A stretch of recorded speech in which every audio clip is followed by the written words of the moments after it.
जय हिंद साथियों, मैं प्रिंस आपका स्वागत करता हूं रोजगार की राह पर। तो आप सभी कैसे हैं? उम्मीद है सब बहुत अच्छे होंगे और अपनी पढ़ाई को बहुत बेहतर ढंग से कर रहे होंगे। तो दोस्तों, आपको आपके साथ मैं हमेशा निरंतर बना हुआ हूं। और आपको क्लास किस चीज़ की मिल रही है? तो पॉलिटिकल साइंस की।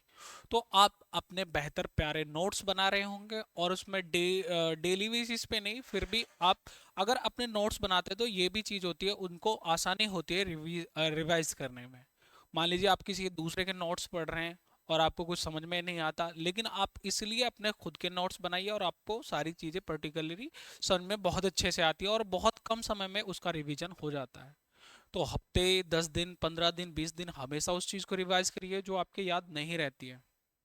हमेशा मैं ये चीज बोल के चलता हूँ आपको कि देखिए, कुछ ऐसी चीजें होती हैं जो आपके मन में बैठ जाती है, कुछ चीजें ऐसी होती है जो बार बार रिवाइज करने के बाद भी आपके मन में नहीं बैठी। तरीका यही है कि आपको उसको बार बार 1 महीने में, 2 महीने में फिर उसको देखते रहना चाहिए। तो चलिए, आज हमारी जो क्लास होने वाली है, हम चलते अपनी क्लास की तरफ। किसकी होने वाली है? तो आपातकालीन उपबंध या इमरजेंसी प्रोविजन, इनके बारे में जानेंगे। हमारी जो क्लास आज ये कौन सी है? 26 क्लास है। तो हमारी 25 क्लासेस कंप्लीट हो चुकी हैं और आपके द्वारा जो मुझे प्यार मिल रहा है वो भी बहुत अच्छा मिल रहा है भाई। प्यार का मीन्स यही है कि आप लाइक शेयर सब्सक्राइब बहुत अच्छे से कर रहे हैं सब लोग, और मैं भी आपके साथ निरंतर बना हुआ हूँ। तो हमारे जो टेक्निकल टीम के भाई हैं, तरुण भाई, उन्होंने कुछ लिखा है आप लोगों के लिए। वो हमेशा इसलिए लिख के रखे ताकि आप हमेशा मोटिवेटेड रहें और मैं भी उनसे बहुत ज़्यादा मोटिवेटेड और प्रभावित हूँ इस मामले में। बसाकर दिलों को उजाड़ती है किस्मत, हंसाकर होठों को रुलाती है किस्मत, संघर्षी किस्मत को नहीं मानते, जलाकर उन्हें खुद का होना जताती है किस्मत। आप समझ रहे हैं कि बसाकर दिलों में उजाड़ती है किस्मत? कोई चीज आपने सपना देखा, उसको अपने दिल के अंदर बसाया और ऐसा हुआ कि आप लोगों का नंबर नहीं आया किसी भी चीज में। आप लोग बोल जाते हैं कि भी यार हमारी किस्मत में नहीं है, ऐसा नहीं है। लेकिन जो संघर्षी लोग होते हैं वो किस्मत को नहीं मानते, वो फिर अपना अग्रसर होते हैं, अपने प्रयास करते हैं हमेशा आगे की तरफ को, कि नेक्स्ट हमारा विजन क्या होगा, नेक्स्ट हमारा जो ड्रीम है वो क्या होगा, उसकी तरफ बढ़ते हैं और अपने सपनों को साकार करते हैं। तो इस पैराग्राफ बोलिए में ये 4 लाइन जो लिखी हैं हमारे तरुण भाई ने, उनका उनके लिए बोलूँ तो इस चीज का ये संबंध होता है कि आपके ड्रीम्स जो हैं वो सबसे सर्वोपरि होने चाहिए। आप अपने ड्रीम्स के लिए क्या कर सकते हैं, क्या क्या कर सकते हैं, तो वो सब आपको पता होना चाहिए कि भाई हमें क्या करना है, क्योंकि कंपटीशन बहुत ज़्यादा है। मैं हमेशा ये चीज़ बोलता हूँ आपको। और कहते हैं, हमारे बड़े भी कहते हैं और सब कहते हैं कि भाई शिक्षा जो होती है वो कभी ज़ाया नहीं जाती, आपके कहीं ना कहीं किसी ना किसी स्तर पर काम जरूर आती है। तो आपको ये भी सारी चीज़ें पता होनी चाहिए। तो चलिए, हम आज क्या पढ़ने वाले हैं? आपातकालीन उपबंध। आपातकालीन उपबंध।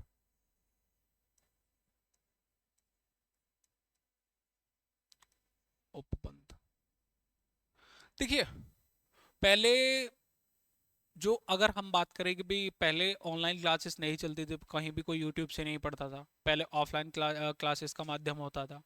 तो पहले ऐसा होता था कि भी बच्चे के पास पैसे नहीं है, ये नहीं, ये मेरे पास में ये नहीं, लेकिन हर व्यक्ति के पास में लगभग अब फोन है, मोबाइल फोन है। अगर कोई पढ़ना चाहता है तो वो यूट्यूब पे हर चीज़ का हर कंटेंट आपको मिल जाता है। अगर कोई पढ़ना चाहता है कि भी हमें इस चीज़ की तैयारी करनी है, आप छोटी सी स्तर से लेके बड़े स्तर तक की मान लीजिए यूट्यूब के माध्यम से ही आप अपनी तैयारी को बेहतर कर सकते हैं।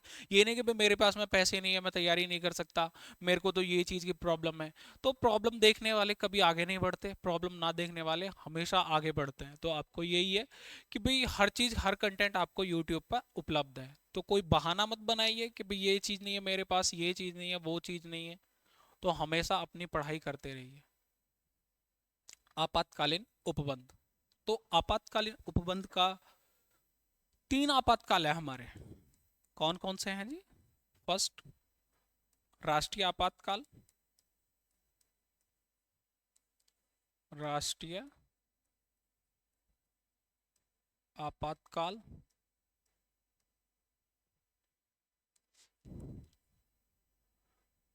राष्ट्रपति शासन।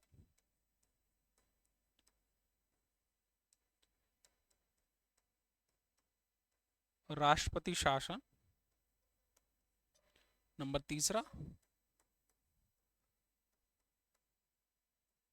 वित्तीय आपातकाल।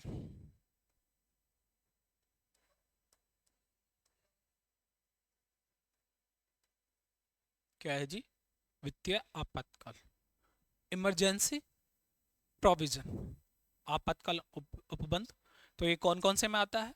तो इनके आर्टिकल्स भी आप लोग लिख लेंगे, इंपॉर्टेंट है ये आर्टिकल्स। आर्टिकल्स ज्यादातर पूछे जाते हैं क्योंकि आपका वनडे एग्जाम है, वनडे एग्जाम में ज्यादातर आर्टिकल्स हो गए, ऐसी चीजें पूछे थे जो।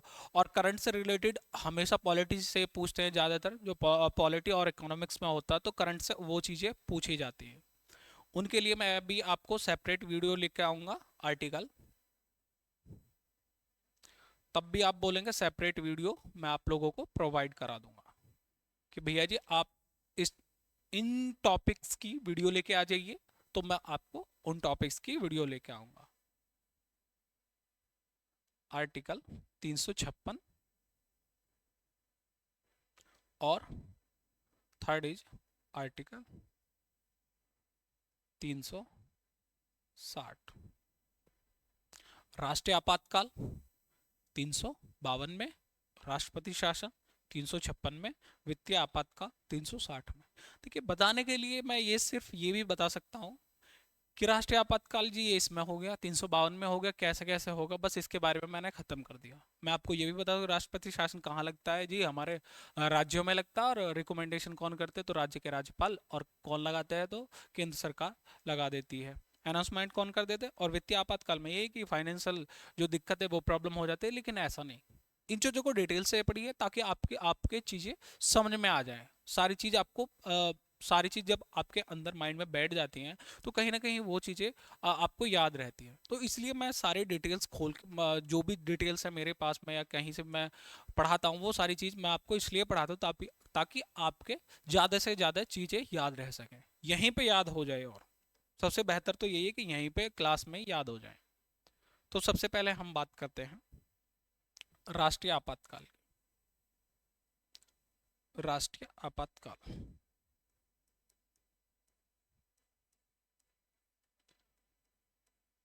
राष्ट्रीय आपातकाल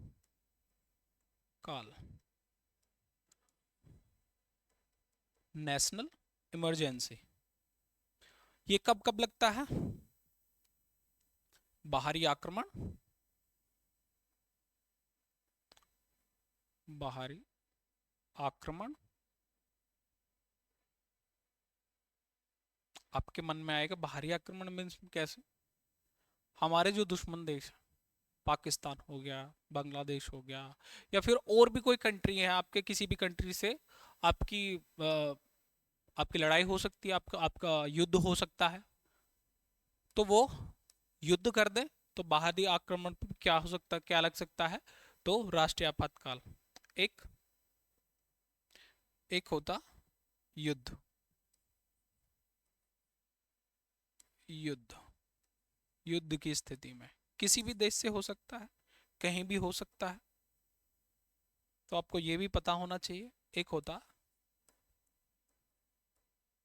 सशस्त्र, सॉरी, सशस्त्र विद्रोह। सशस्त्र विद्रोह से आप समझेंगे क्या ये?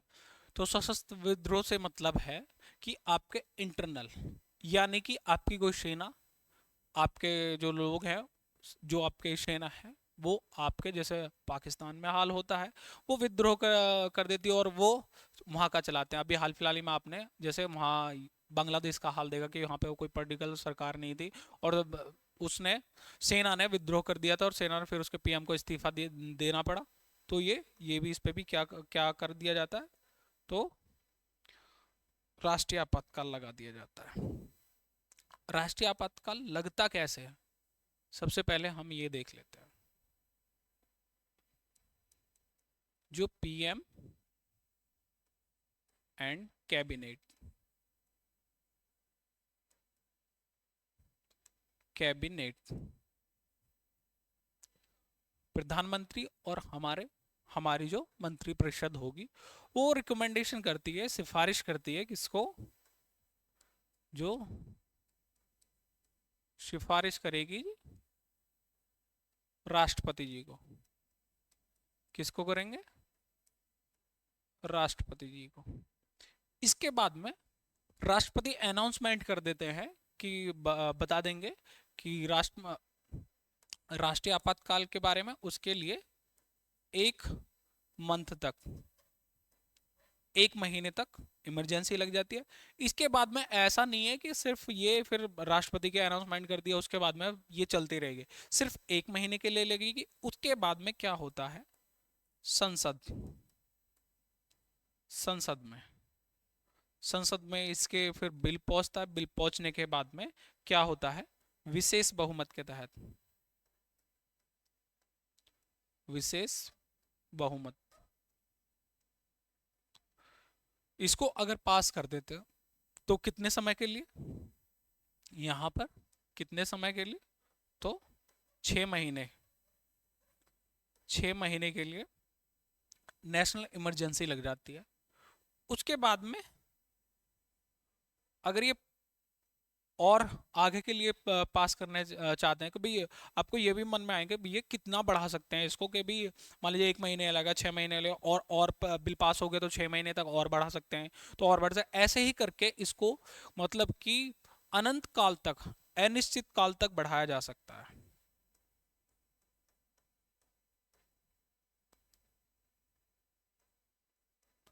अनिश्चित,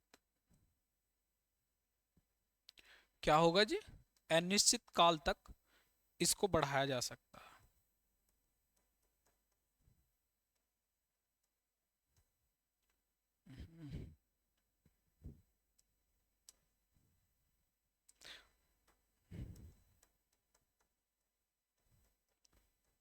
अनिश्चित काल तक बढ़ा सकते हैं, बढ़ा सकते हैं। तो मैंने क्या बताया आपको, पीएम एंड कैबिनेट, यानी कि हमारे जो प्रधानमंत्री हैं और उनकी जो मंत्री परिषद है, हमारी जो मंत्री परिषद है, वो सिफारिश किसको करेंगे, तो वो राष्ट्रपति जी को करेंगे। और राष्ट्रपति जी 1 महीने के लिए अनाउंसमेंट कर दें, मतलब कि अनाउंसमेंट कर दे तो उसके लिए 1 महीने के लिए ये लग जाती है। उसके बाद में संसद में विशेष बहुमत के तहत बिल पास होगा, फिर कितने महीने के लिए लगी, तो 6 महीने के लिए। और इसको कितना बढ़ाया जा सकता है, तो अनंत काल तक के लिए बढ़ाया जा सकता है। तो आपको ये सारी चीजें पता होना चाहिए।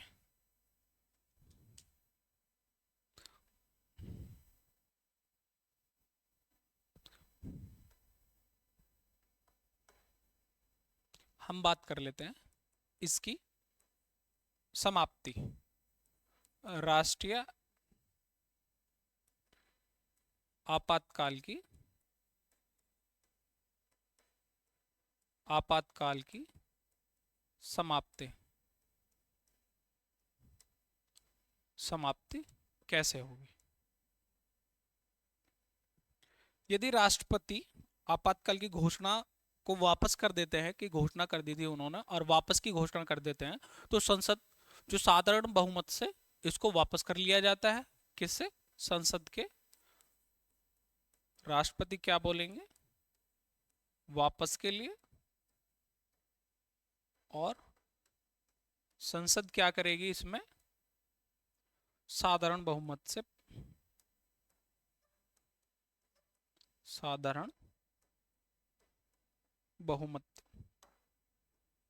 बहुमत से इसके बिल को पास करेगी, और ये फिर उसके बाद में समाप्त हो जाएगा। आपको ये सारी चीजें पता होनी चाहिए। देखिए, पता होने के लिए मोस्ट इंपॉर्टेंट चीजें मैं आपको वो बता ही देता हूँ कि ये मोस्ट इंपॉर्टेंट है। ये सिर्फ आप लोगों के लिए समझाने के लिए, कैसे कैसे लगता है आपको सारी चीज पता होना चाहिए कि हाँ भाई नेशनल इमरजेंसी कैसे लगती है, और जैसे वित्तीय आपातकाल वो भी मैं आपको बताऊंगा वो कैसे लगता है, क्या जरूरत पड़ती है उसके लिए। तो ये सारी चीज आपको पता होनी चाहिए। उसके बाद में हम बात करते हैं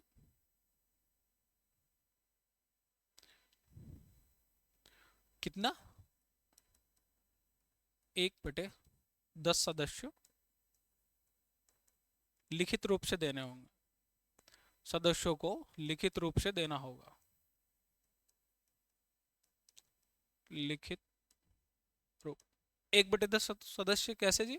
जो हमारे टोटल कितने सदस्यों की जो पार्लियामेंट के वो लोकसभा में कितनी है, तो ये कहाँ होंगे? लोकसभा। लोकसभा में 1/10 सदस्यों का।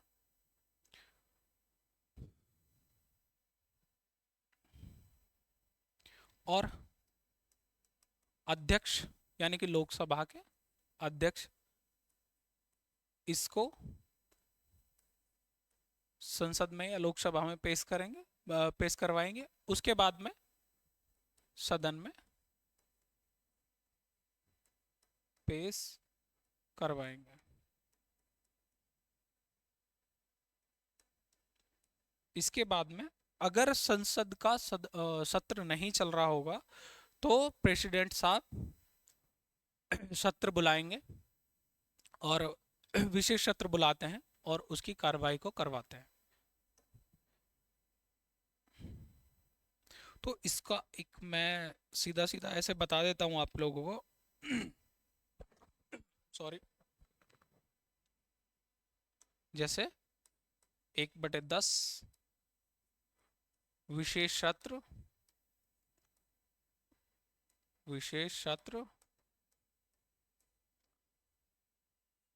देन इसको थोड़ा इस तरफ कर लेता हूं मैं। फिर बातचीत होगी,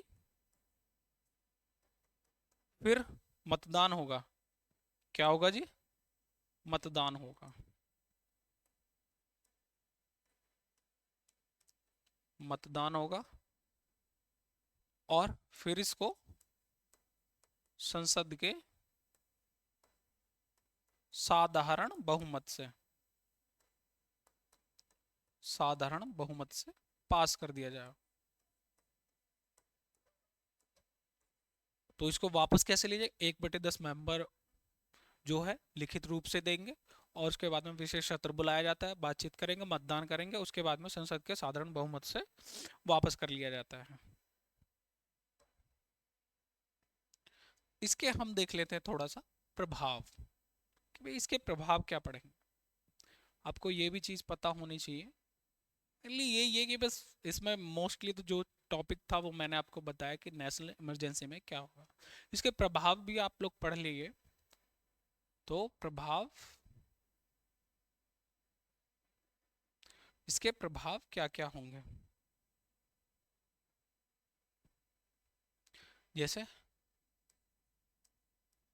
केंद्र, जो केंद्र सरकार है वो एक्टिव हो जाती है। यहाँ पर राज्य सरकारों के जो उस पर विषय हैं, जो जिन पर राज्य सरकार हमारी कानूनी विषय बनाती हैं, तो उस पर किसका अधिकार होता जाता है ज़्यादातर? तो वो हो जाता है हमारा केंद्र का। जो केंद्र राज्यों के बीच, राज्यों के बीच, केंद्र राज्यों के बीच कुछ विषयों पर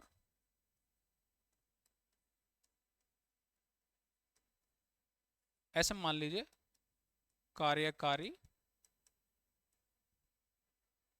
कार्यकारी निर्देश दे सकता है। क्या दे सकता है जी?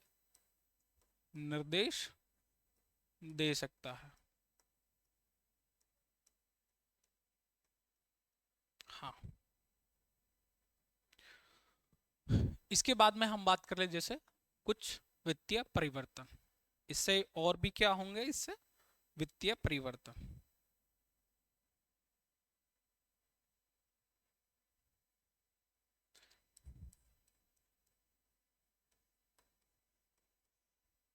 वित्तीय परिवर्तन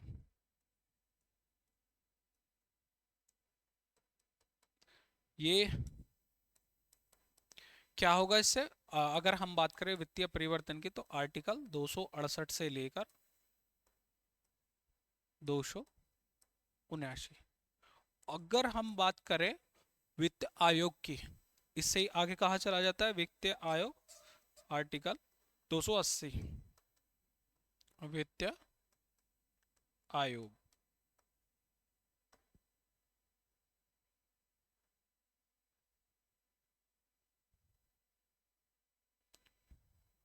किस में परिवर्तन कर सकते हैं? तो वित्तीय संबंध में। जैसे हमारे राष्ट्रपति किसी भी राज्य के लिए, किसी भी चीज के लिए जो वित्तीय, जब राष्ट्रीय आपातकाल घोषित हो जाता है तो राष्ट्रपति आदेश दे सकते हैं कि इसमें वित्तीय, जो कि हम बात करें किसके बारे में, राष्ट्रीय आपातकाल, वित्तीय परिवर्तन, वित्तीय संबंधों के बारे में परिवर्तन कर सकते हैं। कौन से आर्टिकल के तहत? आर्टिकल 268 से लेकर 279, और हमारे आर्टिकल 280 में क्या बताया गया? तो वित्तीय आयोग बताया गया। और और किसकी बात करेंगे हम इसमें? लोकसभा का कार्यकाल, कार्यकाल की वृद्धि।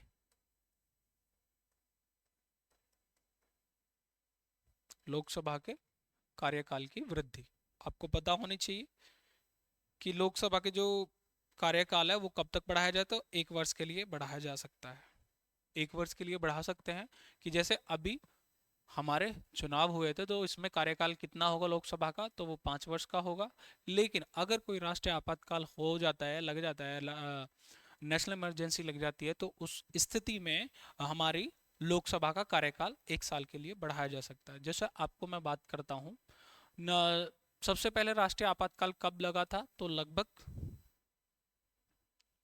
1962 में, जब इंडो चाइना वॉर हुआ था, या भारत और चाइना का युद्ध हुआ था वो 1962 में। और 1962 में पहला राष्ट्रीय आपातकाल लगा। उसके बाद में सेकंड 1971 में, जब इंडिया और पाकिस्तान का, जब बांग्लादेश अलग हुआ था, तब तब नेशनल इमरजेंसी घोषित करी गई। और सशस्त्र विद्रोह की बात करें कि सशस्त्र विद्रोह कब लगा था? अगर मैं सेकंड थिंग में बात करता हूं आपको सशस्त्र विद्रोह की, तो सशस्त्र विद्रोह 1962 में लगा। फिर 1971 में, जब इंडिया और अगर मैं बात करूं यहीं पे सशस्त्र विद्रोह,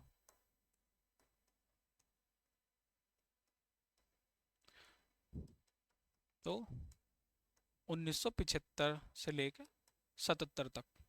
अब मैं आपको बता देता हूं कि मैंने आपको बताया पीएम एंड कैबिनेट इसमें सिफारिश करेगी, तब मिलकर ये होगा। लेकिन यहाँ क्या हुआ था कि यहाँ इंदिरा गांधी जी की सरकार थी, उन्होंने बिना कैबिनेट की बैठक बुलाई ही किसको अनाउंसमेंट करवा दिया था? तो राष्ट्रपति जी अनाउंसमेंट करते हैं, तो उनको अनाउंसमेंट करा दिया कि सशस्त्र विद्रोह के कारण राष्ट्रीय आपातकाल की घोषणा करवा दी थी। इसके बाद में हम बात कर देते हैं मूल अधिकारों का निलंबन के। जी मान लीजिए आर्टिकल 352 लग गया है। उसके बाद में जैसे हमारा मूल अधिकारों का निलंबन,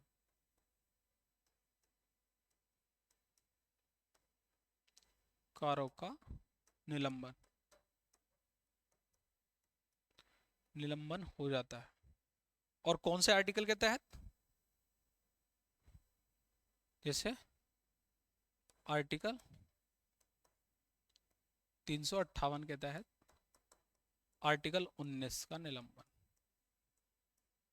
19 में क्या बताया गया? हमारी 6 स्वतंत्रताओं के बारे में बताया गया है। तो वो किसके तहत? जैसे राष्ट्रीय आपातकाल है तो 358 के तहत आर्टिकल 19 क्या हो जाएगा? निलंबन हो जाएगा। अगर हम बात करें तो सिफारिश इसकी कौन करती है? तो पीएम एंड कैबिनेट। अगर हम बात करें कि आर्टिकल 20 और 21 ये निलंबित नहीं होते हैं, ये निलंबित नहीं होते हैं, नहीं होंगे।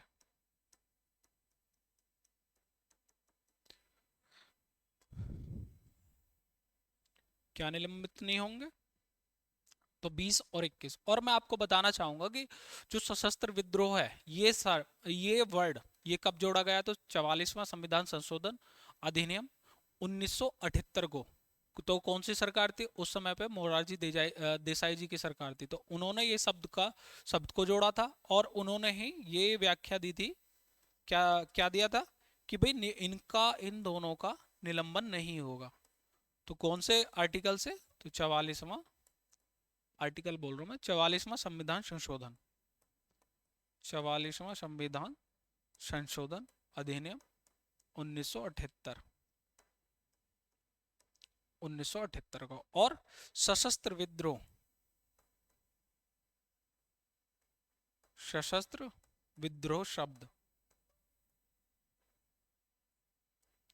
शब्द भी कब जुड़ा था? तो ये 44वां संविधान संशोधन।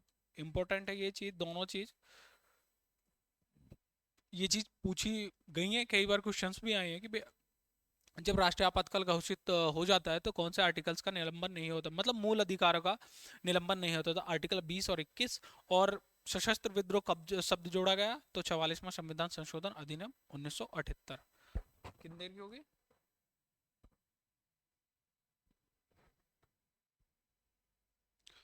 तो आपको मैंने बताया कि भारत में सर्वप्रथम कब लगा था?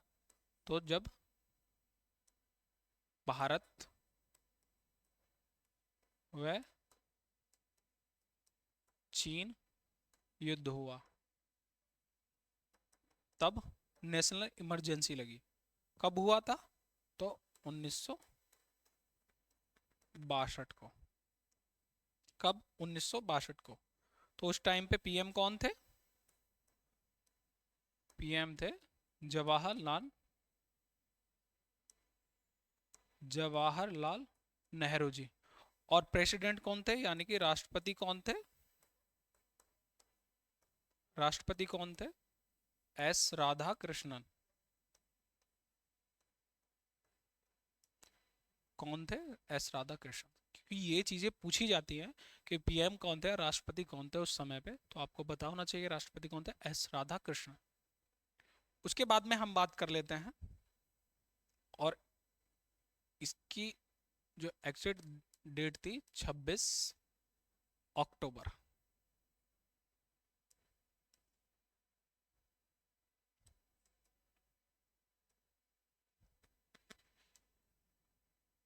26 अक्टूबर 1962 को।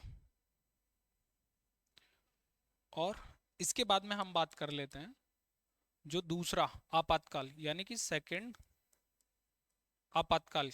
किसकी बात कर रहे हैं हम? सेकंड। तो 3 दिसंबर, 3 दिसंबर 1971 को। तो इस समय पीएम कौन था? तो पीएम थी श्रीमती इंदिरा गांधी।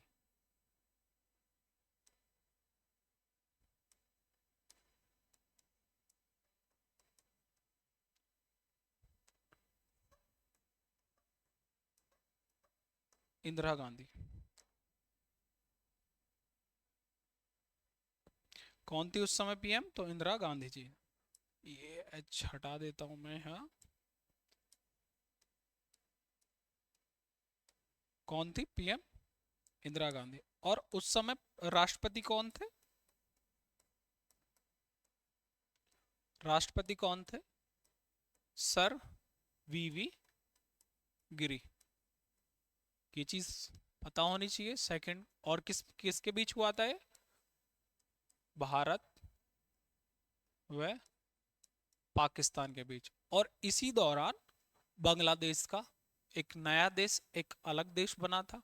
और यहीं पर भारत ने लगभग 84,000 सैनिकों को समर्पण करवाया था, समर्पण। तो आपने, एक मूवी भी आई थी उनकी, मानिक साहब की, क्या नाम था मूवी का, ऐसा ही था। तो उस मूवी में भी इसी के युद्ध की बात करी गई है उनसे, कि भी 1971 में लगभग 84,000 सैनिकों ने अपना आत्मसमर्पण किया था। किसके? तो इंडियन आर्मी के सामने। तब कौन सा देश बना था नया? तो बांग्लादेश। अगर हम बात करें जैसे थर्ड, थर्ड क्या था? सशस्त्र विद्रोह, सशस्त्र विद्रोह। ये कब घोषित हुआ था? तो ये हुआ था 25 जुलाई 1975 को। और कब तक रहा था? लगभग 77 तक। 77 तक, तो आपको पता होना चाहिए। और इसी में क्या हुआ था कि भाई बिना मंत्रिमंडल की बैठक के, और उन्होंने सीधा प्रेसिडेंट साहब को बोल दिया था। तो क्या इस समय राष्ट्रपति कौन थे? राष्ट्रपति कौन थे ये आपको पता होना चाहिए। फखरुद्दीन अली अहमद।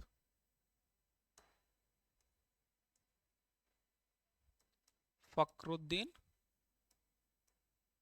अली। फखरुद्दीन अली थे उस समय। और पीएम कौन थी? तब भी पीएम इंदिरा गांधी जी थी। इंदिरा गांधी। इंदिरा गांधी थे उस समय पे। तो आपको मैंने तीनों डेट इंपॉर्टेंट है, ये नोट कर लीजिए, ये पूछी गई है कई बार कि कब से कब तक नेशनल इमरजेंसी लगी थी। तो आज की क्लास हम इतनी ही रखते हैं। नेक्स्ट वीडियो में अब हम आगे की जो पढ़ रहे होंगे वो पढ़ रहे होंगे क्या, राष्ट्रपति शासन और वित्तीय आपातकाल, वो कैसे कैसे लगते हैं, कैसे कैसे काम करते हैं। तो आपको ये सारी चीज़ें पता होनी चाहिए। आई होप आपको क्लास पसंद आई होगी।